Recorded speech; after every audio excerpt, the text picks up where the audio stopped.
நீங்கள் பார்த்துட்டு இருக்கதான் நம்ம பட்டுக்கோட்டை பேருந்து நிலையம் பெரியார் சிலை பின்புறம். இந்த பகுதியில் பார்த்தீங்கன்னா சும்மா 1/2 அடி ஆழத்திற்கும் ஒரு 5 அடி அகலத்திற்கும் ஒரு மரண பள்ளம் இருக்குது. இது நெடுஞ்சாலைத்துறை நன்கு தெரிஞ்சிருந்தும் கூட எந்த நடவடிக்கையும் இல்லை. நகராட்சி நிர்வாகமோ இல்லை போக்குவரத்து துறையோ இது சம்மந்தமாக எந்த வித நடவடிக்கையும் இல்லாதனால அப்படின்ட்டு வாங்க அப்படி சாமி சொன்னோம். இப்போ நம்ம பஸ் ஸ்டாண்டில் இப்படி மரண பள்ளம் இருக்குல்ல? ஆமாம் சாமி. பாருங்கள், இந்த பாருங்கள் பேருந்தெல்லாம் வருது. அதை பற்றி என்ன சாமி சொல்ல விரும்புங்க? சாமி சொன்ன சொல்லுங்கள். இது சீக்கிரமாக சரி செஞ்சால் நல்லாயிருக்கும். முக்கியமான ஒரு இடம். டேர்னிங்கில் பைக்கெல்லாம் வந்து உழுவாங்க. ஏற்கனவே உளுந்துருக்காங்க 4-5 பேர். அதை நானே கண்ணால் பார்த்துருக்கேன்.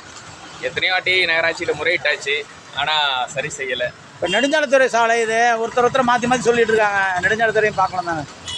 அது யாராவது ஒருத்தர் செஞ்சால் போதும். நெடுஞ்சாலைத்துறையாக இருந்தானே நகராட்சி தானே. நகராட்சியில் வரும்போது நகராட்சி செய்யலாம். அதுக்கு அனுமதி உண்டு. நெடுஞ்சாலைத்துறை அனுமதி பெறணும், அவ்வளோதான். சாமி உங்கள்